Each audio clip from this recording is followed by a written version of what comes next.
सभी को नमस्कार। आपका आज पहला पेपर हो चुका है और आज इसका सॉल्यूशन लेकर मैं आपके सामने उपस्थित हुआ हूं। पेपर का लेवल जरूर आपको टफ लगा होगा, पर आपको मानना पड़ेगा आरपीएससी हो या कोई और संस्था इस समय अपना पूरा दमखम इन पेपरों पे लगा रही है। तो हमें भी अपनी तैयारी को बूस्ट करना होगा। ये टेस्ट सीरीज है ही इसी पर्पज से कि जबरदस्त आपकी तैयारी हो दोस्तों।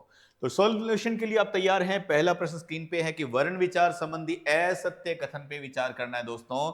तो वास्तव में इसके लिए जो असत्य कथन होगा, जस्ट अ सेकंड, किसी भी भाषा की सबसे छोटी ध्वनि का उच्चारित रूप नहीं दोस्तों, उच्चारित रूप नहीं, लिखित रूप। जो लिखित रूप होता है वही क्या माना जाता है? वर्ण। इसलिए पहला कथन असत्य है। हाँ, सभी स्वर ध्वनियां वर्ण और अक्षर दोनों श्रेणियों में आती है। वास्तव में स्वरों को वर्ण भी और अक्षर दोनों ही स्वीकार किया जाता है। स्वर वर्ण के उच्चारण में श्वास वायु निर्बाध, हाँ, मुख में बिना टकराए बिना बाधा के आती है, वास्तव में सही कथन है। असत्य कथन पहला ही रहने वाला है।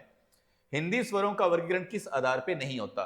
दोस्तों, हिंदी स्वरों का वर्गीकरण प्रयत्न के आधार पे नहीं होता, व्यंजन वर्गीकरण इस आधार पे जरूर किया जाता है। लेकिन मात्रा काल के आधार पे, मुखाकृति के आधार पे, उच्चारण के आधार पर, है ना, इसके अलावा ओष्ठाकृति के आधार पर भी इनका वर्गीकरण स्वरों का हम कर सकते हैं। तो इस प्रकार से कई आधार पे ना, जिह्वा के आधार पे, पांचवा आधार क्या होता है? जिह्वा के आधार पर। तो कुल मिलाकर 5 आधार पे करते हैं स्वरों का वर्गीकरण, जो स्क्रीन पर आपके क्रमशः मौजूद हैं। निम्न में से संयुक्त स्वर नहीं है दोस्तों, असंयुक्त स्वर नहीं है। थोड़ा सा पेचीदगी भरा सवाल आपके लिए रहा होगा, पर मैं सोल्व करता हूं आपके लिए। वास्तव में दीर्घ स्वर जो होते हैं ना दोस्तों, वो दीर्घ स्वर दो प्रकार के होते हैं, जिनको कहा जाता है समानाक्षर। एक तो होते हैं समानाक्षर और दूसरे होते हैं संध्यक्षर। तो दो प्रकार के दीर्घ स्वरों को बांट दिया जाता है। इनमें से जो संध्यक्षर हैं, इनको तो कहा जाता है दोस्तों संयुक्त स्वर, है ना। और जो ऊपर वाले जो होते हैं, वो वास्तविक में शुद्ध रूप से दीर्घ स्वर के रूप में होते हैं। ये शुद्ध दीर्घ स्वर के रूप में कहलाते हैं कि जी शुद्ध दीर्घ यही है। अब इनमें आते कौन से हैं, अगर उनकी मुझे बात करनी है, तो समानाक्षर के अंदर तो आ, ई या उ आता है। आ, ई और उ। और संयुक्त स्वर के अंदर की बात करें तो ए, आई, ओ और औ को स्वीकार किया जाता है। अतः यहां पर जो संयुक्त स्वर नहीं है वो ये इस रूप में रहेगा। निम्न में से सत्य कथन नहीं है। तो मात्रा काल के आधार पर स्वर दो ही हैं, बिल्कुल वास्तव में दो ही हैं। एक लघु हो जाता है, एक दूसरा कौन सा हो जाता है दोस्तों? दीर्घ हो जाता है। और उसके बाद की बात करूं, मात्रा दो मात्रा काल वाले को दीर्घ कहते हैं, बिल्कुल। जिनके उच्चारण में 1 गुना समय लगता है वो तो कहलाता है लघु स्वर, और 2 गुना समय लगता है वो दीर्घ स्वर ही कहलाता है। उ और उ समान अक्षर हैं, बिल्कुल सही है दोस्तों। इनका उच्चारण स्थान दोनों का सेम है, अतः ये दोनों के दोनों समान अक्षर हैं। लेकिन ई और ई संयुक्त स्वर कैसे हो सकते हैं? ये ई तो कैसे ही संयुक्त स्वर होगी? नहीं हो सकती दोस्तों, अतः ये ही कथन सत्य नहीं है। स्वरों की अनुनासिकता दर्शाने के लिए उनके साथ किसका प्रयोग किया जाता है? तो स्वरों की अनुनासिकता के लिए चंद्रबिंदी का प्रयोग किया जाएगा। जैसे ए की अनुनासिकता दिखानी हो तो ऐसे चंद्रबिंदी लगा दी जाती है। निम्न में से सत्य कथन है कौन सा? आ मध्य स्वर कहलाता है? नहीं दोस्तों, आ कैसे मध्य स्वर कहलाएगा? मध्य स्वर तो ए होता है। अनुनासिक स्वर के उच्चारण में श्वास वायु मुख और नासिका नहीं दोस्तों, नासिका नहीं, ये अनुनासिक लिखा हुआ है, तो केवल मुख के साथ ही ये उच्चारित होता है, श्वास वायु बाहर लेता है। अग्र स्वरों की संख्या कितनी है? 3। नहीं दोस्तों, अग्र स्वरों की संख्या 3 नहीं है, 4 होती है। ई, ए और ऐ, ये 4 हो जाती हैं। पश्च स्वरों की संख्या 5 है। वास्तव में पश्च स्वरों की संख्या 5 ही है। और उसकी अगर अपने को बात करनी हो तो एक तो आ जाएगा, है ना, और उसके अलावा की अगर मुझे बात करनी हो तो पश्च स्वरों में आ जाते हैं, ऊ आ जाएगा, और उसके अलावा बड़ा ऊ आ जाएगा, और अगर बात करूं तो ओ आ जाएगा, ओ के अलावा की बात करूं तो औ आ जाएगा। ये सारे के सारे पश्च स्वर में काउंट करते हैं। निम्न में से समृद्ध स्वर कौन सा होगा? दोस्तों, समृद्ध स्वर इसमें ऊ ही मौजूद है, क्योंकि ए की और ऐ की बात करेंगे, ये दोनों तो आपके अर्ध विवृत हो जाते हैं। ये दोनों तो क्या कहलाते हैं? अर्ध विवृत की श्रेणी में जाते हैं। और अगर एक ही बात करेंगे तो ये आ जाते हैं आपके अर्ध समृद्ध स्वर के रूप में काउंट होता है। इस बात को हम ध्यान कर लेंगे। ऐ के संदर्भ में दोस्तों, ऐ दीर्घ है, ऐ अग्रस्वर भी है, और ऐ अर्ध विवृत में भी आता है, अतः यही कथन इसका ही सत्य बैठने वाला है। निम्न में से असत्य कथन पूछा दोस्तों, तो स्पर्श व्यंजनों को वर्गीय व्यंजन कहते हैं। निश्चित रूप से स्पर्श व्यंजन जो हमारे वर्गीय व्यंजन भी कहलाते हैं। अंतस्थ व्यंजनों का सही क्रम यरलेव है, सही बात है। अवर्गीय व्यंजनों की संख्या 4 है। 4 नहीं दोस्तों, वास्तव में अवर्गीय व्यंजन कितने होते हैं? 8 होते हैं। और वो कौन से हैं? य से लेकर के है तक वाले, ये सारे के सारे 8 के 8। और हिंदी वर्णमाला में कुल कितने वर्ण हैं? वास्तव में 53 वर्ण ही आज के समय में, क्योंकि अब हमारे पास एक विशिष्ट व्यंजन के रूप में लय को शामिल कर लिया गया है। निम्न में से यादी वर्ण है दोस्तों, है। यादी का मतलब है य आदि, है ना, य प्लस आदि से बनता है। नहीं, य आदि जितने वर्ण हैं, मतलब य से लेकर के जो है तक के जितने भी व्यंजन वर्ण हैं, इनको ही यादी वर्ण कहा जाता है। निम्न में से सत्य कथन कौन सा होगा? संस्कृत से अतिरिक्त अन्य विदेशी भाषाओं यथा अरबी, फारसी और अंग्रेजी। नहीं दोस्तों, हमारे यहाँ अंग्रेजी से कोई भी व्यंजन ग्रहित नहीं किया गया है। हाँ, अरबी फारसी से ग्रहित किए गए उन्हें आगत व्यंजन कहते हैं। और हमें पता है वो कै, ख, ग, ज और फ होते हैं। तो इस तरह से हमें यहाँ पर इनको अरबी फारसी से ग्रहित हैं दोस्तों। इनकी संख्या वर्तमान में 3। हाँ, वास्तव में इनकी संख्या वर्तमान में 3 ही मानी जाती है, क्योंकि कै को और गै को अब काउंट नहीं किया जाता, ख, ज और फ ही काउंट किए जाते हैं। अतः सत्य कथन केवल 2 नंबर विकल्प में होगा दोस्तों। निम्न में से कोमल तालव्य वर्ण दोस्तों कै वर्गीय? डॉक्टर भोलानाथ जो तिवारी हैं, उन भोलानाथ तिवारी के द्वारा इनको कोमल तालव्य वर्ण कह करके पुकारा गया है, जबकि च वर्गीय को इन्होंने कठोर तालव्य कह करके पुकारा है। ये बात हम ध्यान करेंगे, है ना। तो ये बात भोलानाथ तिवारी जी की ओर से है। निम्न में से सत्य कथन कौन सा है? पंचम वर्ण का उच्चारण अपने अपने उच्चारण स्थान व नासिका से नहीं किया जाता। क्यों नहीं किया जाता भैया? अपने अपने उच्चारण स्थान से और नासिका से किया जाता है। हिंदी में ड और ढ के उच्चारण स्थान 2, बिल्कुल मूर्धन्य और द्विस्पृष्ट, इनको दोनों स्वीकार किया जाता है दोस्तों, यही सत्य है। विसर्ग का उच्चारण मूर्धा से नहीं होता दोस्तों, हमें पता है ये कंठ से उच्चारित होते हैं। विसर्ग का उच्चारण व्यंजन के नहीं दोस्तों, व्यंजन नहीं, स्वर के पश्चात ही पॉसिबल हो सकता है। व का उच्चारण स्थान सबको पता है, दंतोष्ठ होता है। निम्न में से कर्ण, कर्ण दोस्तों जीवा ही है। कर्ण यानी उच्चारण के सहायक अंग। उच्चारण में सहायक जो है, उन सहायक को कर्ण कहते हैं। और ये कितने हैं? संख्या में 4 हैं। जीवा के अलावा और कौन कौन से हैं? एक तो अधरोष्ठ है ना, अधरोष्ठ को स्वीकार किया जाता है। एक इसमें कोमल तालु को इस्तेमाल किया जाता है कि कोमल तालु है। और एक यहाँ पे दोस्तों स्वर तंत्रियां शामिल की जाती हैं। तो इस तरह से आप गौर कर लेंगे। निम्न में से असत्य कथन कौन सा है? उच्चारण स्थानों की कुल संख्या वास्तव में दोस्तों 8 ही मानी जाती है। प्रयत्न के आधार पर व्यंजन वर्गीकरण किया जाता है, ये भी सही बात है। लेकिन प्रत्येक वर्ग का प्रथम दूसरा व्यंजन वर्ण स है। यहाँ क्या कर रहा है भैया? है तो मेरा भाई स घोष होता है, इसकी दिक्कत है यहाँ पर, इस बात को आप ध्यान कर लेंगे। निम्न में से असंगत कथन कौन सा है? वर्णों का उच्चारण कालमान यानी उच्चारण समय, वर्णों को उच्चारण करने में लगने वाला समय ही तो मात्रा है, सही बात है। 2 महाप्राण व्यंजन वर्णों का एक साथ उच्चारण नहीं होता, बिल्कुल नहीं होता दोस्तों। इसीलिए आपने गौर करें तो ये देखिए, अच्छा जैसा शब्द पहले अलप प्राण है फिर महाप्राण है। पत्थर जैसा शब्द, तो यहां पर भी आप गौर करें, पहले अलप प्राण है फिर महाप्राण है। 2 महाप्राण इकट्ठे उच्चारित नहीं होते। उच्चारण स्थान के आधार पर नहीं दोस्तों, उच्चारण स्थान नहीं, उच्चारण के आधार पर या वह अर्धस्वर होते हैं। क्योंकि आपको पता है उच्चारण स्थान के आधार पर तो ये तालु चला जाएगा, वह दंतोष्ठ चला जाएगा, है ना, अर्धस्वर थोड़ी होंगे। अर्धस्वर तो उच्चारण के आधार पर होते हैं, स्थान को यहां से काटना होगा। और अनुस्वार का उच्चारण स्वर के बाद होता है, बिल्कुल, अनुस्वार हो या विसर्ग हो, इनका उच्चारण स्वर के बाद ही संभव है।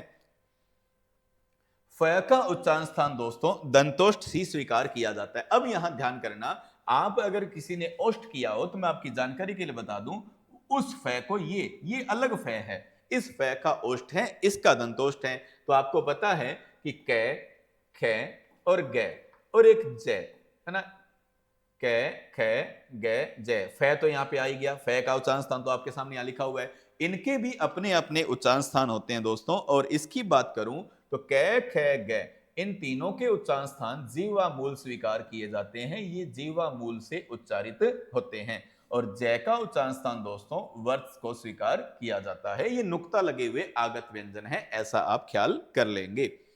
अगला प्रश्न है, निम्न में से असत्य कथन कौन सा है? दोस्तों आ और ई ये तो दीर्घ स्वर हैं, हम सबको पता है ना। संयुक्त स्वर जो दीर्घ स्वर हैं, यानी मूल स्वरों को छोड़ दिया जाए। अब यहां पे वर्ड है आपके लिए सवर्ण स्वर और अस्वर्ण, इनका पहले गौर कर लेते हैं। ऐसा स्वर जिनका उच्चारण स्थान और अभ्यंतर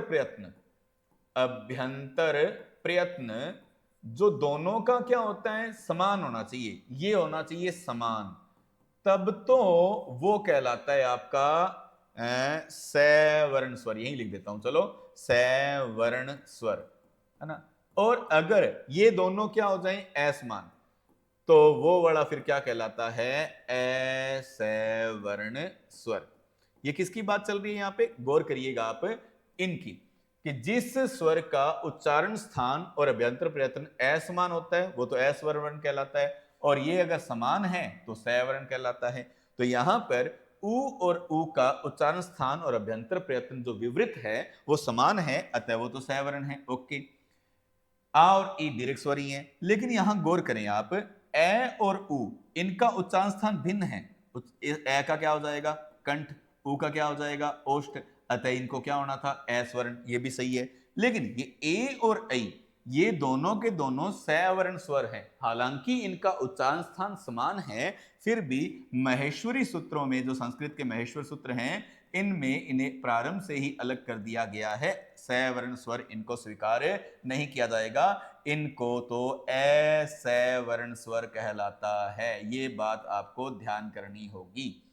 चले, निम्न में से अघोष वर्ण कौन सा होगा? तो वास्तव में ये अ और मैं की बात करूं, चाहे इस डे की बात करूं, ये सारे तो क्या हो जाएंगे, सघोष हो जाएंगे, है ना। ये आपका डे जो है ये भी क्या हो जाएगा, सघोष हो जाएगा, क्योंकि ट की वर्ण का तीसरा वर्ग है ड, लेकिन ठ जो ट का दूसरा वर्ण है ये क्या हो जाता है, फिर अघोष हो जाएगा। ये बिल्कुल आसान हो जाएगा ये प्रश्न। तो किस विकल्प में शब्दकोशीय क्रमानुसार सही है? तो दोस्तों शब्द यहां पे इनका थोड़ा विश्लेषण कर लेते हैं, ध्यान करें। पहला शब्द है कर्म। इस कर्म को अगर तोड़ना है तो कै और ए और उसके बाद में रे और उसके बाद में मैं। फिर अगला वर्ड है क्षत्रिय। अब इस क्षत्रिय वर्ड को अगर मुझे तोड़ना है तो इसको तोड़ेंगे कै के बाद में कौन दिखा मुझे, श, और उसके बाद में कौन दिखा, ए, फिर कौन है, तय। आगे जरूरत पड़ी तो तोड़ूंगा। ज्ञान शब्द आ रहा है। अब ज्ञान शब्द को अगर विभाजन करना हो तो मुझे दिख रहा है कि जय और जय के बाद में य, है ना, य के बाद में आगे आ की मात्रा है, आगे जरूरत नहीं पड़ने वाली शायद। स्रोत शब्द आ रहा है। अब अगर इस स्रोत शब्द की बात मुझे करनी है तो ध्यान करें, स के बाद में कौन आ रहा है, रे के बाद में को। तो इसमें तो कोई कंफ्यूजन ही नहीं है कि दिक्कत तो ये जय और स में कोई समस्या नहीं है, कै और कै यहाँ पे समान है, लेकिन यहाँ पे इसके पास स्वर है और इसके पास कौन है, व्यंजन। तो स्वरों वाला पहले गया, व्यंजन वाला बाद में आया, और इसके पास तो जय है तो जय वाला तीसरा, स स्लेट वाला चौथा, अतः यही राइट आंसर इसका बन जाएगा। किस विकल्प में शब्द शब्दकोशीय क्रमानुसार सही हैं? तो गौर करते हैं इनके ऊपर। तो पहला वर्ड है हमारे पास मम। अगर मम का विभाजन करना है तो मुझे तोड़ना पड़ेगा मैं के बाद में ए और ए के बाद में मैं, ऐसा है। उसके बाद है हमारे पास मर्म। अब इस मर्म शब्द की बात करनी है तो मैं के बाद में ए के बाद में रे, आगे जरूरत पड़ेगी तो तोड़ेंगे, तोड़ ही लेते हैं, चलो मर्म। फिर अगला शब्द है मर्मज्ञ, यहां जरूरत पड़ेगी, बिल्कुल पड़ेगी, मर्मज्ञ शब्द। अब मैं में से कौन आया, ए, फिर कौन रे, फिर कौन मैं, फिर कौन ए, और उसके बाद में गे, इसको तोड़ने की आवश्यकता नहीं है। मृत शब्द आ रहा है, मृत को यहां लिख लेता हूं, मैं मृत, है ना। तो यहां पे मैं के बाद में कौन है, री, और री के बाद में कौन है, त, है ना। अब देखिए इन सब में शुरू में तो सब में मैं है, कोई बात नहीं, लेकिन इसमें री है, उनमें सब में ए है, तो ये तो चौथे नंबर पे अपने आप ही गया, है ना। री वाला तो सबसे लास्ट जाएगा, लेकिन इनके पास तीनों के पास ए है, परंतु यहाँ पे इसके पास मैं और इसके पास रे, तो मैं वाला अपने आप पहले पास चला गया, तो एक नंबर पे वो चला गया। पर यहाँ पे देखा तो ये दोनों रे पे बराबर हैं, यहाँ देखा तो मैं पे बराबर है, यहाँ देखा तो ए पे, लेकिन ये पहले खत्म हो गया, पहले खत्म हो गया तो दूसरे नंबर पे, ये तीसरे नंबर पे, चौथे वाला वो था ही, अतः यही राइट आंसर हो जाएगा। दोस्तों इस 23 नंबर क्वेश्चन को अब कर लेते हैं अपने। यहां पे इसका विभाजन करते हैं, च में से कौन निकला, ए, है ना। यानी मैं इस शब्द को लिख ही लेता हूं ताकि कंफ्यूजन हमारे किसी के ही ना हो। ये शब्द आ गया चंदन, तो च में से कौन निकला, ए, ठीक है। फिर उसके बाद में शब्द कौन सा आया हमारे पास, चरखा।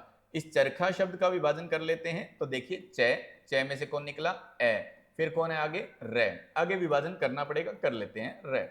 अगला शब्द आ गया हमारे पास चरित्र। इस चरित्र शब्द को यहां पे लिख देता हूं, तो च में से कौन निकला, ए, फिर उसके बाद में कौन निकला, रे, फिर उसके बाद में कौन आया, ई। फिर कौन है, चांद। तो चांद शब्द की बात करें तो च में कौन निकला, आ। इस तरह के शब्द आ गए हमारे पास। तो गौर करें दोस्तों कि ये तो ए और आ की लड़ाई है, तो आ तो लास्ट में जाएगा 4 नंबर पे, लेकिन यहाँ पे च कॉमन आ गया, यहाँ पे अनुस्वार वाला पहले जाएगा तो पहले नंबर पे गया, लेकिन ए और ए कॉमन चल रहे हैं, रे और रे कॉमन चल रहे हैं, लेकिन ए पहले जाएगा, ई बाद में, तो भैया 2 नंबर पे ये, 3 पे ये। ऐसे करते करते हमारा उत्तर यही बन जाएगा। किस विकल्प में शब्दकोशीय क्रमानुसार सही हैं? तो सही दोस्तों बी विकल्प में ही आ रहे हैं। कैसे, जरा देख लेते हैं कि यहाँ पे वर्ण शब्द का विभाजन पहले करना पड़ेगा मुझे, तो वे में से कौन निकला, ए, और ए के बाद में कौन आ रहा है यहाँ पे, रे, है ना। रे के बाद में कौन आ रहा है, अणे, चलो इसका ना करेंगे अपने। अब फिर उसके बाद में कौन है, वृत्त शब्द लिखा हुआ आ रहा है ना, वृत्त शब्द में डबल तय है यहाँ पे, तो ठीक है। वे के बाद में कौन आ गई, री, और री के बाद में कौन आ रहा है, आधा तय, फिर कौन आ रहा है, फिर आधा तय, और फिर कौन है, ए की मात्रा आ रही है। ऐसी बात करूं व्यस्त नाम के शब्द की, तो जरा देखते हैं। तो यहां पे कौन आया, वे के बाद कौन आ गया, य के बाद कौन आया, ए, है ना, इस तरह से। फिर अगला वर्ड है वर्ण। इस वर्ण की बात करूं तो चलो मैं इसको यहां विभाजित कर लेता हूं दोस्तों, वर्ण। तो इसकी बात करें तो वे के बाद में कौन आ गया, सीधा ही रे आ गया, रे के बाद में कौन आ गया, ए की मात्रा आ गई। तो चलो गौर करते हैं, इसको और तोड़ने की जरूरत पड़ेगी, चलो तोड़ देते हैं। अब गौर करें इस पे, तो सबके पास शुरुआत वाला अक्षर तो सबके पास ही वह है, कोई बात नहीं, लेकिन इसके पास ए का स्वर, री का स्वर, य का स्वर, रे का स्वर, तो इसके पास ए का स्वर है चूंकि पहले, इसके बाद री का स्वर है, ठीक है, और य और रे में से कौन आएगा, य ही, और इसके बाद कौन आएगा, रे, तो इसका उत्तर इसी विकल्प में आ जाएगा। किस विकल्प में शब्दकोशीय क्रमानुसार सही हैं? तो वास्तव में इसका उत्तर बी ही निकलने वाला है। फिर भी यदि आप देखना चाहें ऐसा क्यों हुआ, तो मैं आपको बता दूं कि कृषि शब्द है पहले ही पहले, इस कृषि शब्द में कै के बाद में कौन आ रही है दोस्तों, री आ रही है। फिर आगे वर्ड है क्या, इस क्या में क्या हो रहा है कि कै के बाद में ये आ रहा है। फिर कहोगे क्या है, क्रम। अब क्रम में क्या हो रहा है कि कै के बाद में रे आ रहा है दोस्तों। फिर क्या है, क्रिया। अब क्रिया शब्द की अगर बात करनी है मुझे, तो क्रिया शब्द में दोस्तों कै के बाद में रे आ रहा है और रे के बाद में ई आ रही है, जबकि इसमें कौन आ रहा है, ए आ रहा है। तो यहां से देखूंगा तो सारे बराबर हैं, परंतु यहाँ पे स्वर आ चुका है इसलिए सबसे पहले गया, ये और रे में यही पहले आता है तो 2 नंबर पे गया। रे यहां से बराबर है, परंतु इसके पास ए का स्वर है, इसके पास ई का स्वर है, अतः तीसरा और चौथा, तो यही इसका विकल्प बन जाएगा। किस में शब्दकोशीय क्रमानुसार सही है? तो सही है दोस्तों किस में है, तो जरा गौर करें, इसका उत्तर बी विकल्प में आने वाला है। ऐसा क्यों है, जरा गौर करते हैं। शब्द है उत्कंठा, तो उत्कंठा में ऊ के बाद में दोस्तों तय आ रहा है, तय के बाद में कै आ रहा है, और कै में से कौन है, ए के साथ अनुस्वार। फिर है उत्क्षिप्त नाम का शब्द। अब उत्क्षिप्त नाम के शब्द की बात करनी है तो ऊ आ रहा है, ऊ के बाद क्या आ रहा है, तय, तय के बाद में क्या आ रहा है, कै, लेकिन यहाँ पे शय आ जाएगा, ये रुक जाएगा यहाँ पे। फिर उद्गार नाम का शब्द आ रहा है, तो उद्गार नामक शब्द की बात करेंगे, ऊ के बाद में द के बाद में ग के बाद में कौन है, आ रहा है। फिर उद्यम नाम का शब्द आ रहा है दोस्तों, तो उद्यम नाम का शब्द आ चुका है, तो यहाँ पे ऊ आया, ऊ के बाद में द आया, द के बाद में यह आया, और फिर मैं आ रहा है। तो गौर करूं तो यहाँ पे ऊ आ रहे हैं, यहाँ पे तय है, यहाँ पे द है, तो सीधी सी बात है तय वाले पहले आएंगे, तो तय वालों की कंपटीशन यहां तक बराबर चला, लेकिन यहां स्वर आ गया और यहां व्यंजन आ गया, तो भैया पहले नंबर पे 2 पे। अब दय वालों का कंपटीशन, यहां तक तो बराबर थे, लेकिन इसके बाद गै गमला और ये अपने आप में डिसाइड कर रहे हैं, तीसरा और चौथा क्रम हो जाएगा।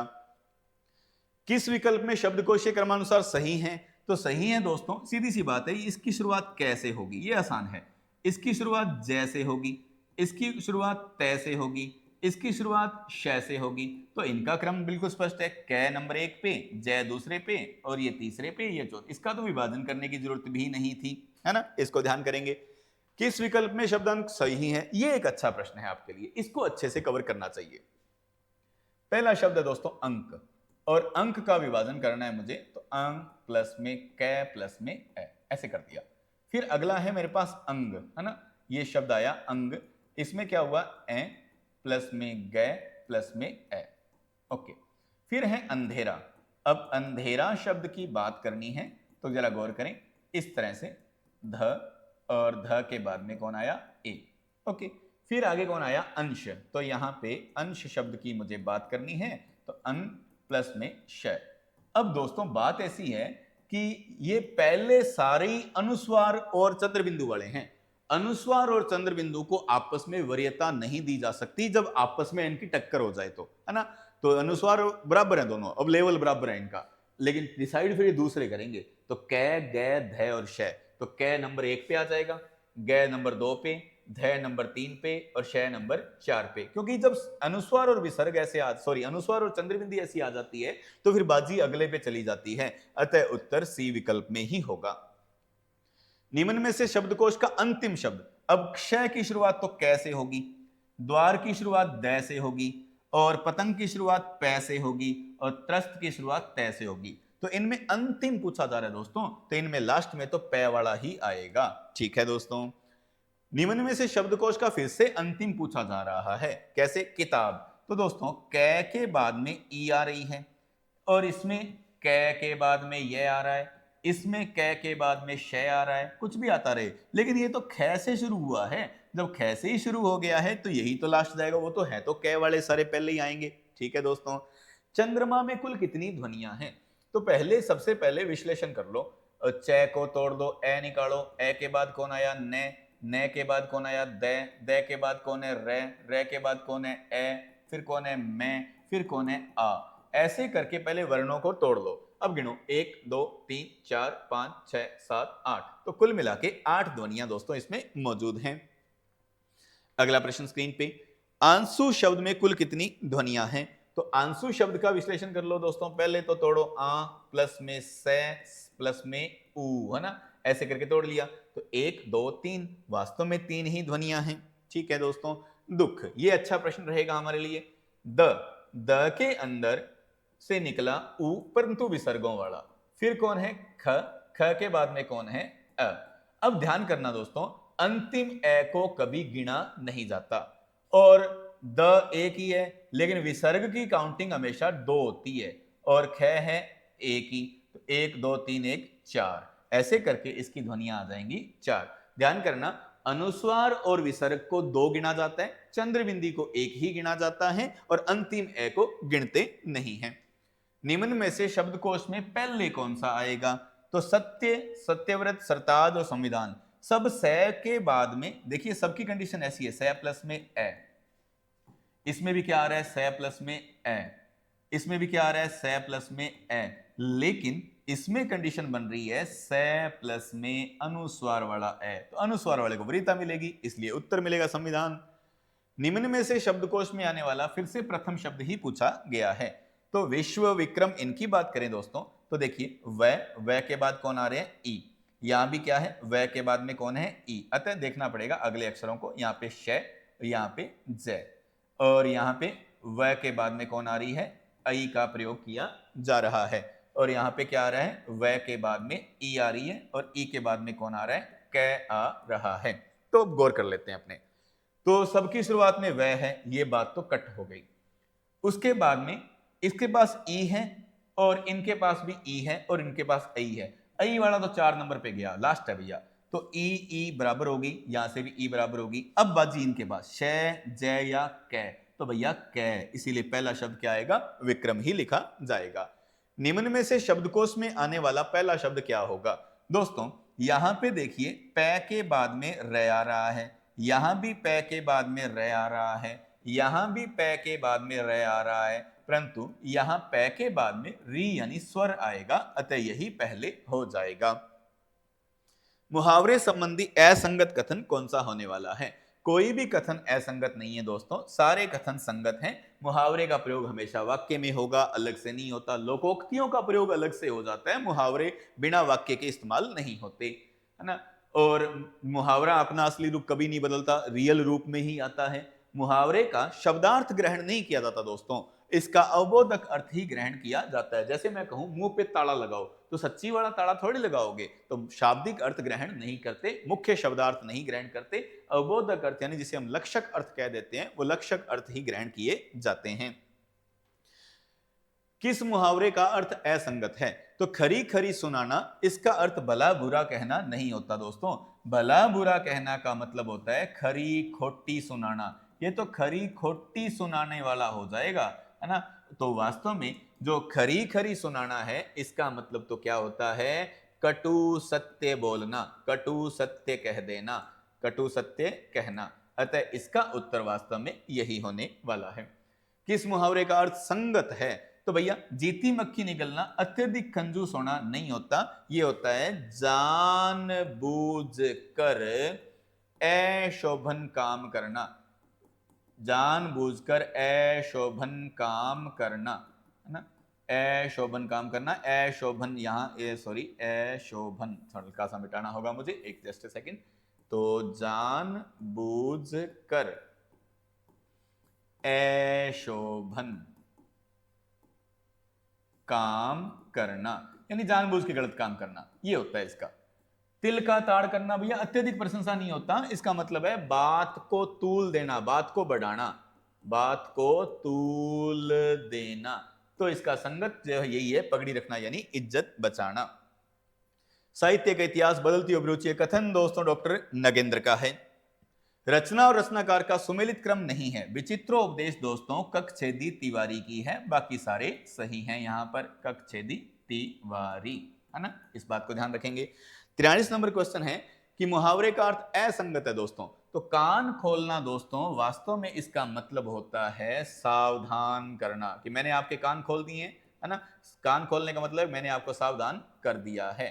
तो बहका देना तो दोस्तों कान भरना का होता है, ये बात ध्यान करेंगे। बाकी इसमें सारे सही हैं, अतः उत्तर डी विकल्प में ही होना था। किस लोकोक्ति का अर्थ असंगत है? तो भैया नाच ना जाने आंगन टेढ़ा, ये असंगत है। वास्तव में ये तो होता है कि चिराग तले अंधेरा ना, इसका मतलब तो ये रहेगा कि चिराग तले अंधेरा, कि अपनी बुराई नहीं दिखने का मतलब है चिराग तले अंधेरा का होता है। और नाच ना जाने आंगन टेढ़ा का मतलब है कि काम खुद को नहीं आता, व्यवस्थाओं में कमी निकाली जाती है। इस बात को ध्यान करेंगे। आग लगते झोपड़ा, जो निकले सो लाभ। भैया झोपड़े में आग लग रही है, जो बच जाए वो ठीक है, तो नुकसान तो होते होते जो बच जाए वही बहुत है, यही सही उत्तर होगा दोस्तों। किस विकल्प में सुमेलित अर्थ नहीं है? तो दोस्तों तीसरे में सुमेलित नहीं है, कि या तो हंसा मोती खाएगा या भूखा रहेगा। मतलब प्रतिष्ठा विरुद्ध काम, यहां पर एक वर्ड आना चाहिए था दोस्तों, वो था नहीं, प्रतिष्ठा विरुद्ध काम नहीं करना। इस बात को ध्यान करेंगे। बाकी सारे दोस्तों इसमें सही हैं, अतः उत्तर सी विकल्प ही करना होगा। किस लोकोक्ति का अर्थ सुमेलित? यहां पे दोस्तों आपके लिए एक शब्द वहां पे तो सही था पेपर में, यहां मिसिंग है, मैं लगा दूं नहीं है, सुमेलित नहीं है। तो वास्तव में इसका यही उत्तर होगा कि तन कपड़ा न पेट को रोटी। तो भैया ये कोरा दिखावा नहीं होता, इसका मतलब है अत्यधिक दरिद्रता, अत्यधिक दरिद्रता इसका राइट उत्तर दोस्तों होने वाला है। डंडा सबका पीर, ये सब सही है दोस्तों, जो गुड़ खाएगा वो कान छिदाएगा, लाभ पाने वाले को ही कष्ट सहना पड़ता है।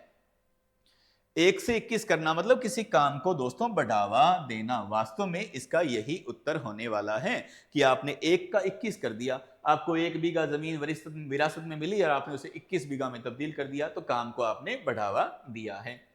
किस लोकोक्ति का अर्थ सुमेलित नहीं है? खाई खोदे और को, ताको कूप तैयार, दूसरों की बुराई चाहने वाले का हित नहीं भैया, अहित होता है। अतः पहला ही अर्थ सुमेलित नहीं है, इस बात को ध्यान कर लेंगे। बाकी सारे दोस्तों इसमें सुमेलित हैं। द्रुत विलंबित छंद के संबंध में असत्य कथन, यह गणबद्ध समवर्णिक है, ठीक है दोस्तों। प्रत्येक चरण में 12 वर्ण है, ठीक है। प्रत्येक चरण में भैया नहीं, रुक जा, वर्णों की गणना करके, वर्णों की गणना करके क्रमशः नगण बगण बगण रगण बनाए जाते हैं, तो इस बात को ध्यान करेंगे। छंद के लक्षणों संबंधी असत्य कथन कौन सा है? दोस्तों पहला कथन ही असत्य है, क्योंकि रोला और दोहा नहीं, ये बनाया जाता है दोहा प्लस रोला से बनाया जाता है, पहले दोहा फिर रोला का प्रयोग किया जाता है। बाकी कवित दंडक श्रेणी का ही है, क्योंकि दंडक श्रेणी का क्यों है दोस्तों? क्योंकि 31 वर्ण लेकर के बैठा है और 26 से ऊपर वर्ण होते ही क्या हो जाते हैं? दंडक श्रेणी के हो जाते हैं। छप्पे विषम मात्रिक है, निश्चित रूप से विषम मात्रिक है। क्यों विषम मात्रिक है? दो दो छंदों से मिलकर बनता है भैया, इसलिए पहला कथन ही असत्य था। मात्रा निर्धारण संबंधी असत्य नियम क्या होने वाला है? दोस्तों बी विकल्प असत्य है। मात्रा सदैव स्वर पे लगती है, बिल्कुल व्यंजनों पे नहीं लगती। अनुस्वार युक्त वर्ण पे सदैव गुरु लगती है, बिल्कुल सही बात है, अनुस्वार वाले पे गुरु ही लगती है। स्वर की अनुनासिकता से मात्रा पे कोई फर्क नहीं पड़ता, नहीं पड़ता दोस्तों। कैसे नहीं पड़ता? जैसे मैं एग्जांपल दूं आपको कि जैसे इस चा पे और इस चा पे कितनी गुरु और गुरु ही लगने वाली है। इस है पे और इस हैं पे दोनों पे ही क्या लगने वाली है? लघु लघु ही लगने वाली है। तो स्वर की अनुनासिकता का कोई फर्क नहीं पड़ता। हाँ, संयुक्त व्यंजन पर गुरु मात्रा नहीं भैया, नहीं। देखो कैसे, क्षय, इस क्षय पे एक लगानी है, लेकिन एक क्षा पे कितनी लगानी पड़ेगी? दो लगानी पड़ेगी, अतः इस पे फिक्स नहीं है। प्रकृति शब्द की सही मात्राएं दोस्तों यही है। मैंने अक्सर पाया है कि बहुत से बच्चों का मैं मान के चलता हूं कि इनका उत्तर संभव है कि आप लोग किस में चले गए, इसने दो और एक एक ऐसा करने की कोशिश की होगी, है ना। बी को ज्यादातर ने चुना होगा, वो नहीं हो सकता। आप हमेशा इस बात को गौर करना कि जब भी पैर में री लगी हो उसे देखना बंद कर दो, बिना उसके मात्रा लगाया करो, क्योंकि री है वो संयुक्त व्यंजन नहीं है दोस्तों। अब एस के मात्रा लगाओ वो प्रकृति की वही लगेगी, है ना। तो री का कोई प्रभाव नहीं पड़ता, एक एक एक यही मात्रा क्रम इसके होने वाला है। निम्न में से किस गण को आदि गुरु की संज्ञा दी जाती है? दोस्तों आदि गुरु भगण को ही कहते हैं, क्योंकि भगण इस तरह से लिखा जाता है। देखिए शुरुआत में गुरु मात्रा आ रही है। हाँ, जगण की बात करेंगे तो जगण इस तरह से लिखा जाता है, इसे मध्य गुरु कहा जाएगा। ये मध्य गुरु कहलाता है ना। जगण तो मध्य गुरु हो जाता है। हाँ, तगण की बात करेंगे, तालाब, तो भैया ये हमारा अंत गुरु अंत लघु कहलाएगा, इसे अंत लघु कहा जाता है। और इसे दोस्तों सर्व गुरु कहा जाता है, ये सर्व गुरु होता है, इस बात को ध्यान कर लेंगे। अतः इसका उत्तर बी विकल्प ही होगा। चौपाई छंद के लक्षणों संबंधी असंगत कथन कौन सा है? यह साधारण श्रेणी का सममात्रिक छंद है। बिल्कुल सही है, क्योंकि इसके अंदर प्रत्येक चरण में 16 ही मात्राएं होती हैं, सही बात है। चौपाई छंद के चरणादि नहीं दोस्तों, चरणांत में, इसके चरणांत में जगन तगन आने वर्जित है, अतः यही कथन असंगत हो जाएगा।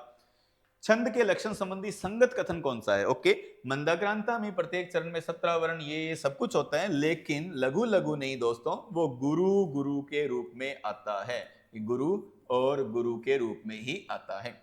छप्पे छंद के प्रथम दो चरण रोला के नहीं दोस्तों, छप्पे छंद के प्रथम जो 4 चरण है ना वो रोला के होते हैं, और अंतिम जो 2 चरण है वो उलाला के बैठते हैं, अतः वो भी संगत नहीं हो सकता। तो हरिगीतिका छंद के प्रत्येक चरण की अंतिम 2 मात्राएं लघु गुरु होती हैं, यही कथन संगत बैठेगा, है ना। और सोरठा के सम नहीं दोस्तों, विषम चरणों की अंतिम मात्रा लघु होती है, ये बात गौर करें। निम्न में से असत्य कथन कौन सा होने वाला है? तो हिंदी साहित्य के इतिहास लेखन का सर्वप्रथम प्रयास गार साहित्यांशी ने किया, ओके सही बात है। डॉक्टर लक्ष्मी सागर वार्ष्णेय के द्वारा हिंदुई साहित्य के इतिहास की ग्रियर्सन की नहीं भैया, ग्रियर्सन नहीं, गार सादी तांसी की इतिहास पुस्तक का ही हिंदी अनुवाद इन्होंने इस नाम से किया था। हाँ, ग्रियर्सन की जो इतिहास पुस्तक है मूलतः इंग्लिश में है, ओके। मिश्र बंधु विनोद के पहले 3 भाग 1913 में आए थे, और जो चौथा भाग था दोस्तों वो आया था 1934 ईस्वी में, ये बात आपको ध्यान करेंगे। 58 नंबर क्वेश्चन हमारी स्क्रीन पे है कि आचार्य शुक्ल की इतिहास पुस्तक सर्वप्रथम हिंदी साहित्य का विकास नाम से दोस्तों इस ग्रंथ की भूमिका में हिंदी शब्द सागर में छपी थी, और वो छपी थी जनवरी 1929 के अंदर, ये बात ध्यान करेंगे। किस इतिहास पुस्तक का रचना काल सुमेलित नहीं है? दोस्तों सभी सुमेलित हैं, लेकिन इसका सुमेलित नहीं है। 1966 नहीं, ये 1965 ईस्वी में लिखी गई थी, इस बात को गौर कर लें। क्वेश्चन है 60, निम्न में से असत्य कथन कौन सा है? तो आदिकालीन साहित्य में ब्रज मिश्रित हिंदी नहीं भैया, अपभ्रंश, ब्रज मिश्रित अपभ्रंश को पिंगल शिल्ली कहते थे। अपभ्रंश मिश्रित हिंदी को भोलाशंकर तिवारी अवट कहते हैं, ओके।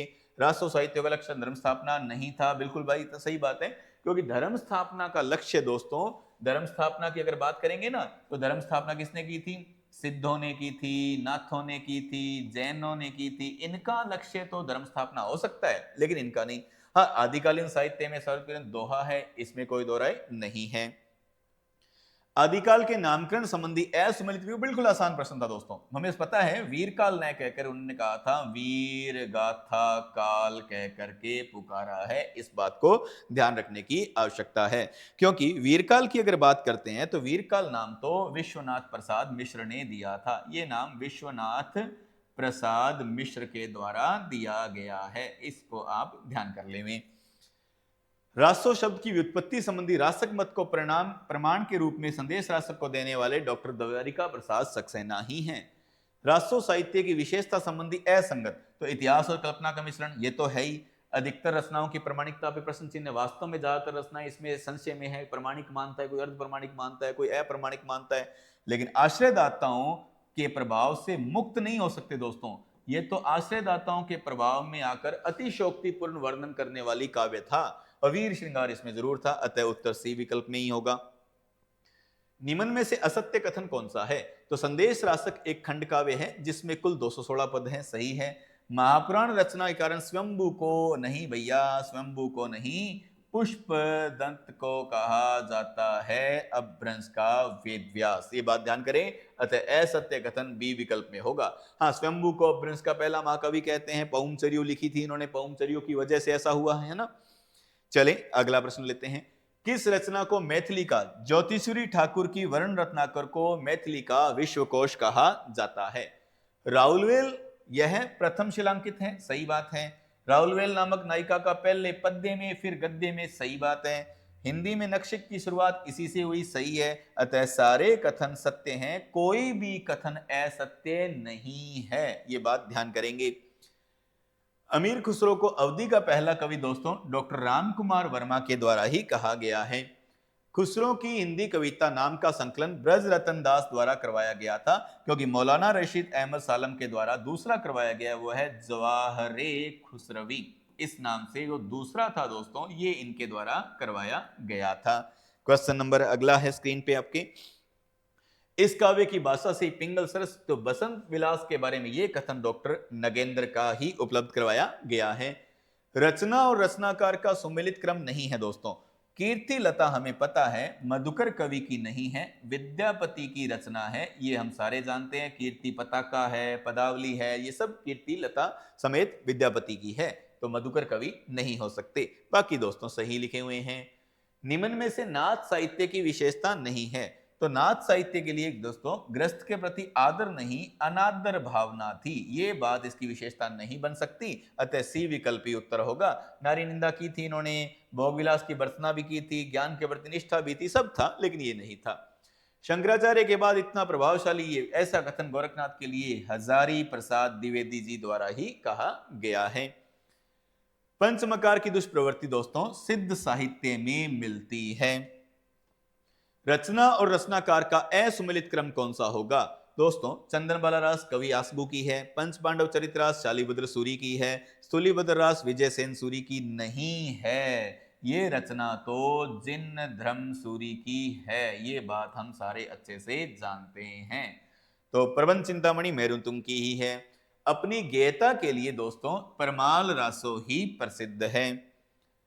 जिहि सुमृत सिद्धि होई गणनाय करिवर वदन करु अनुग्रह सोई बुद्धि राशि शुभ गुण सदन, है ना।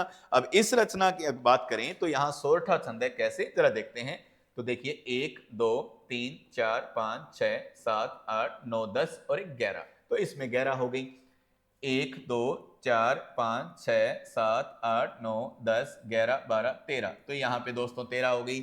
ऐसे ही आप नीचे की मात्रा लगाएंगे, देख लेते हैं 1 2 3 4, यहाँ पे 2 6 7 8 9 10 और 11 हो गई। 2 3 5 6 7 8 9 10 11 12 13, तो इस तरह से सोरठा चंद ही हो जाएगा। दोस्तों ऐसे अगर बीच बीच में यति दिखाई दे दे, आप मंदाक्रांता जल्दी से कर लेना, क्योंकि 4 वर्ण पे फिर 6 वर्ण पे फिर 7 वर्ण पे यति जब होती है तो मंदाक्रांता आराम से पकड़ में आ जाता है। फिर भी आप देखोगे 17 वर्ण होने चाहिए। 1 2 3 4 5 6 7 8 9 10 11 12 13 14 15 16 17 वर्ण हो रहे हैं। अब अगर हम इसमें गण बनाने की बात भी करनी हो तो देखते हैं कौन से गण बनते हैं। तो देखते हैं ये देखते हैं दो, सॉरी, दो दो दो, तो मगन बन गया, है ना। फिर आगे देखते हैं 2 1 1, तो मगन भगन बन गया। 1 1 1 नगण बन गया, है ना। तो मगन भगण नगण, है ना। फिर देखते हैं 2 2 1, लो ये तगण बन गया। फिर 2 2 1, फिर से तगण बन गया। फिर गुरूर गुरु, भैया सारे लक्षण लागू हो रहे हैं, मंदाक्रांता मौजूद है। गिरी हिमालय के उपकूल में, दोस्तों ये प्रश्न बड़ा चैलेंजिंग आपके लिए। अगर किसी ने चौपाई किया है तो बचना, ये चौपाई नहीं है, ये द्रुत विलंबित है। चौपाई क्यों किया होगा मैं बताता हूं। आपने 1 2 3 2 5 6 7 8 9 10 11 12 13 14 2 16 मात्राएं करके चौपाई कर दी होगी। परंतु मैं आपको चेता दूं कि जब जब 16 मात्राएं हो और ये दोनों ऑप्शन में बैठे हो, चौपाई और द्रुत विलंबित, तो चेक करो गण कौन से बन रहे हैं। तो मैंने चेक किया, यहां पे आया तो नगण बन गया, यहां पे आया तो भगण बन गया, यहां पे आया तो ल भैया ये कौन सा बना, फिर से भगण बन गया, यहां पे आया तो फिर से रगण बन गया। तो भैया ये है द्रुत विलंबित छंद, इस बात को गौर करें। छंद सूत्र आचार्य पिंगल की रचना है। किस शब्द पे मात्रांकन अशुद्ध है? तो दोस्तों बाकी सब पे सही मात्राएं हैं, कुदृष्टि पे गलत लगी है क्योंकि री का प्रभाव है। देखो री, आप लोग कंफ्यूज होते हो, मैं कहता हूं री को देखना बंद कर दो। तो री को जैसे ही देखना बंद करेंगे आपको दिख जाएगा ये ऐसी मात्राएं इस पे लगेंगी, ये ध्यान कर लीजिए दोस्तों। कुंडलिया छंद के संबंध में असंगत कथन कौन सा है? यह छंद दोहा रोला से मिलता है, सही बात है। रोला छंद का अंतिम चरण दोहा छंद के, नहीं नहीं भैया ऐसे नहीं, ऐसे नहीं, ये रोला नहीं, ऐसे बोलो कि दोहा छंद का अंतिम चरण, भैया कट कट कट, रोला छंद के पहले चरण में दोहराते हैं, अतः बी विकल्प ही उत्तर होगा, असंगत कथन। हाँ, ये छंद जिस शब्द से शुरू होता है उसी पे खत्म होता है, ये बात सही है। प्रबल जो, ये फिर से वही बात दोस्तों, किसी ने चौपाई की हो तो बचना, इसका उत्तर भी द्रुत विलंबित होगा। इसमें भी देखिए 1 2 3 4 5 6 7 8 9 10 11 12 13 14 2 16, आपको 16 लगी होंगी। किसी को लगी हो तो बचें, क्योंकि 16 होते ही आपको देखना है, देखो नगण, ये फिर से बगण, ये फिर से बगण, और ये फिर से रगण। तो भैया द्रुत विलंबित किया करें, बचें इससे, बचें। केवल मात्रिक छंद किसमें है? दोहा तो मात्रिक हो जाता पर द्रुत विलंबित नहीं है, सवैया भी नहीं है। सोरठा मात्रिक हो जाता, चौपाई हो जाता, पर कवित नहीं है ना, ये नहीं है, ये नहीं नहीं है ना, ये नहीं है। मंदाग्रांता ही नहीं है, द्रुत विलंबित भी नहीं है। हाँ, हरिगीतिका खैर हो जाता, लेकिन चौपाई है, हरिगीतिका है और सोरठा भी है, अतः उत्तर यही होगा। लीजिए, छंद को पढ़ने की लय को दोस्तों गति कहा जाता है, क्योंकि यति तो दोस्तों विराम को कहते हैं, इस बात को ध्यान करिएगा। ओके, विजय पताका में कौन से गण बनने वाले हैं, इसको अपने एक्सप्लेन करना हो तो 1 2 3, सॉरी 1 1 1 और 1 2 2, तो यहां पे देखा तो नगण बन गया और यहां पे देखा तो यगण बन गया। तो ये देखिए नगण यगण ही करने थे।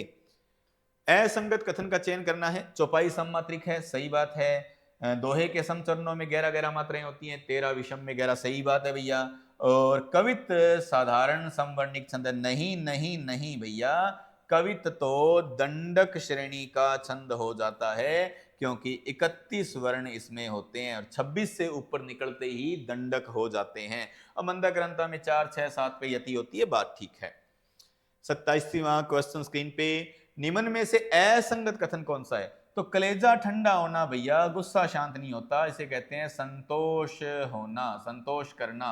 कलेजा ठंडा होना यानी संतोष होना, सब्र होना, संतोष करना कहलाएगा। कमर करना, अच्छी कसना, अच्छी तैयारी होना, अच्छी तरह से तैयार होना, सॉरी। फटेहाल होना यानी बहुत गरीब होना, सही बात है। खून सूखना मतलब डरना, सारे सही थे दोस्तों। घोड़े को घर दूर नहीं दोस्तों, सामर्थ्यवान को कठिनाई नहीं। घोड़े के लिए, घोड़ा है भैया बहुत पावरफुल है, घर दूर नहीं, मिनटों में पहुंच जाएगा। तो सामर्थ्यवान को कठिनाई नहीं आती, इस बात को। तो दोस्तों ये 89 नंबर क्वेश्चन हमारा स्क्रीन पे आ गया है। आचार्य रामचंद्र शुक्ल ने कामायनी को मानवता का रसात्मक इतिहास कहा, सही है, क्योंकि असंगत पूछा है। बच्चन सिंह ने कामायनी को मानव चेतना का विकास कमाकावेनी डॉक्टर नगेंद्र के द्वारा ऐसा कहा गया था, अतः बी कथन ही असंगत है, बाकी सारे दोस्तों यहाँ पे ठीक हैं। अगला क्वेश्चन स्क्रीन पे, कामायनी रचना पर प्रसाद जी को मंगला प्रसाद पारितोषिक दोस्तों प्राप्त हुआ था। कामायनी के काव्य शिल्प के संबंध में असंगत कथन कौन सा होगा? यह रचना दार्शनिक अभिव्यक्ति है, बिल्कुल दोस्तों, प्रसाद जी का प्रत्यभिज्ञ दर्शन है, उसी के अकॉर्डिंग ये चलती है। इसकी कथा वस्तु शतपथ ब्राह्मण ग्रंथ, बिल्कुल सही है दोस्तों।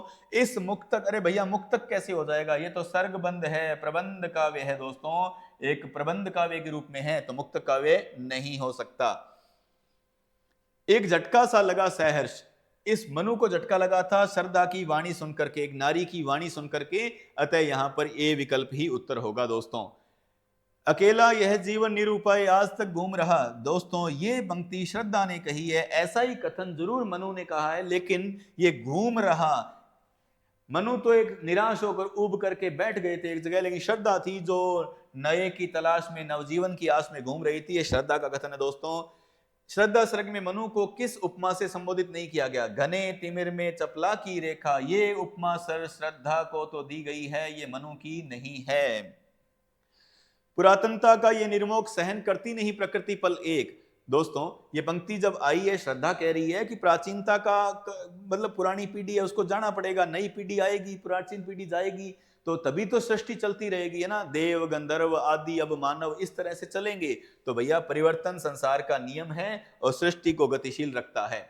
कामायनी के 15 सर्गों में श्रद्धा तीसरे सर्ग पे आता है। श्रद्धा सर्ग के संबंध में असत्य कौन सा होगा? पहला ही कथन असत्य दोस्तों, यह सर्ग जीवन को कर्म और आशा की ओर विमुख नहीं दोस्तों, उन्मुख करता है, ये तो जोड़ता है कर्म के साथ, आशा के साथ हमें, बाकी कथन यहाँ पे दोस्तों सही है, क्योंकि श्रद्धा को करुणा, प्रेम और त्याग की मूर्ति कहा गया है, बिल्कुल सही बात है। यह सर्ग मानवता की स्थापना कर मानवीय मूल्यों को विश्व हृदय पे करना चाहता है, ये कथन भी दोस्तों अपने आप में 100% सही है, क्योंकि वहां पंक्तियां आपने पढ़ी होगी, है ना, अखिल मानव भावों का जो सत्य है विश्व के हृदय पटल पे अंकित हो जाए, इस तरह की पंक्तियां आई हैं दोस्तों। कामायनी के संबंध में असंगत कौन सा है? नारी शक्ति को महत्व बिल्कुल दिया जा रहा है, मानवीय भावनाओं की दार्शनिक व्यक्ति, बिल्कुल मानवीय भावनाओं को दर्शन में पेश किया गया है, और इस महाकाव्य में ब्रज नहीं भैया, खड़ी बोली, है ना, ब्रज भाषा नहीं, ये तो खड़ी बोली का है, तो ब्रज भाषा क्या कर रही है यहाँ पे, तो खड़ी बोली का स्वर मुखर हुआ है, और ये प्रतीक काव्य है, क्योंकि हमें पता है इनमें विभिन्न जो पात्र हैं वो प्रतीक ही हैं। 99 नंबर क्वेश्चन, धरा की भयभीत सुकड़न हिमगिरी को कहा गया है, क्योंकि वहां पंक्तियां हमने पढ़ी है कि दृष्टि जब जाती हिमगिरी की ओर, प्रश्न करता मन होके अधिक गंभीर अधीर, इस तरह की पंक्तियां हैं कि धरा की ये सिकुड़न भयभीत कैसी, इस तरह की कुछ पंक्तियां आई हैं जो हिमगिरी के लिए ही ये इस्तेमाल हुआ है। कामायनी छायावाद का उपनिषद है दोस्तों, शांति प्रिय द्विवेदी जी का ये कथन है। तो ये था दोस्तों आपका पहला पेपर, उम्मीद है आपने जबरदस्त तैयारी करके दिया होगा और आपका पेपर अच्छा गया होगा, रिजल्ट आपके पास या तो आ गया है या आने वाला है, तो आप लोग बड़े अच्छे से अगले टेस्टों की तैयारी भी करिएगा। पेपर का लेवल दोस्तों निश्चित रूप से अप मिलेगा, चाहे वो आरपीएससी के पेपर हो चाहे हमारी टेस्ट सीरीज के, आपको भरसक तैयारी करनी ही होगी, और आपकी तैयारी जबरदस्त हो इसीलिए टेस्ट सीरीज है। अगर आप संतुष्ट हैं, अगले पेपर में बढ़िया तैयारी करके लौटेंगे और अपने दोस्तों को भी रिकमेंड करेंगे। मिलेंगे दोस्तों अगले पेपर में, आज के लिए इतना ही। Thank you very much.